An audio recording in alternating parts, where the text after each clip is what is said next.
martial arts movement, a lot of it's evasive. And you might go, okay, my evasion consists of this kind of thing. And that's fine. Head movement is good. Okay. So if Sarah is attacking, does a cross, I can duck, yeah? But of course I run into risks in real life with ducking because it's not just boxing, people can grapple. But the bigger problem is that a duck or a weave, or an evasion like this, doesn't set you up. You now have to withdraw to there. So traditional martial arts solves, or at least addresses the problem by steps, which boxing does as well. Boxing has this too. So for example, with this movement, it's now moving the body as well as the head. So the head can move as well as the body. But I'm not compromised by going, I have to come back. I've gone that way, and now I've gone to the outside. So with this particular movement, there's that. So this is the Tai Chi. 1, 2, 3. I can get on the outside, and if there's a second blow coming, that part of the movement coming down works as well. Slowly again. 1. One more time. You can see how it works. There are many ways that you can use this. This one involves the front foot somewhat curiously going out to the outside there. Or on this side, there. And the beauty of this is utterly unexpected, but it requires a lot of training. Traditionally, in martial arts, crossing the legs with an attack is insane, because that is not a good look. But if you don't think of it as that, but rather walking around like Barbara's, yeah, then you have a very different perspective. Nothing's stopping you using this leg, or, and I'm still in a good position. You notice I don't need to do any, I can punch straight from there. But this particular technique is very useful because you have a 1, 2.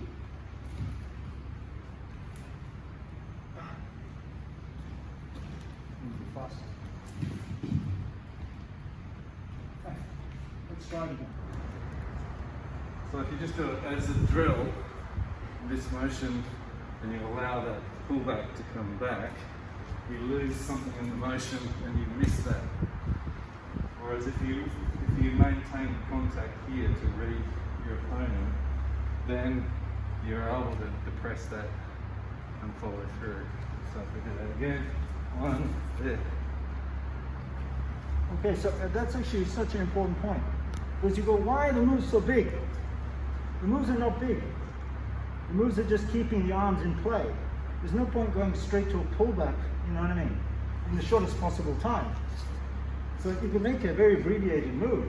But curiously, by Jeff maintaining that position, you know, his arm is still in play. And so it's still working. And then the other arm can come into effect. Okay. 1. That part stays in play. That part, so they're both in, you can see with this example, it's the same sort of thing. So, 1, 2. Now that's this movement from the point. Impulse monkey. You keep thinking, 1, it's finished, 2, it isn't, 1, 2, it's still in play. If you prematurely do any movement back to the pullback, which is the extreme position for training, then you miss out. And Jeff's now taking on the outside. I'll punch to the head there. Jeff moves his foot across. And you'll notice the same thing works even suboptimally. And notice if I have a third punch, it's dealt with simultaneously, which I really like. So, 1, 2, 3. And he's also breaking down. 1, 2, 3. Whoops, it got through. 1, 2, 3. And here's the point of elbow there. Okay, so what's interesting about that? Jeff will explain. It's a bit more risky, isn't it? Yeah, but you're opening up here, so effectively you're leading the person to crunching there. So you already know that you can use that shoulder and upper arm there to press and come through. You are opening yourself up compared to if we're doing it the more traditional way, so if you're punching that hand, there is, you are a bit more closed off and less likely to get a little bit of a tap. But if we go back to doing it on the inside, here, there is that little bit of an opening here where you can get a tap, but as long as you've covered those points, it's still actually pretty good either way. So what's interesting about a movement like this is that the traditional arts have factored in a movement which is fairly safe defensively, regardless of the outcome, which to me creates a really effective movement. This is toward the end of the Tai Chi form, as you know, at the end of the Chen Pan LING Taijiquan, which we do now. Okay, the bounce out and inside. That's it again. What's wrong with that? Is not only am I exposed, but Sarah knows she can take that elbow. And not in any sophisticated way, it's simply be a rush. And that's really bad.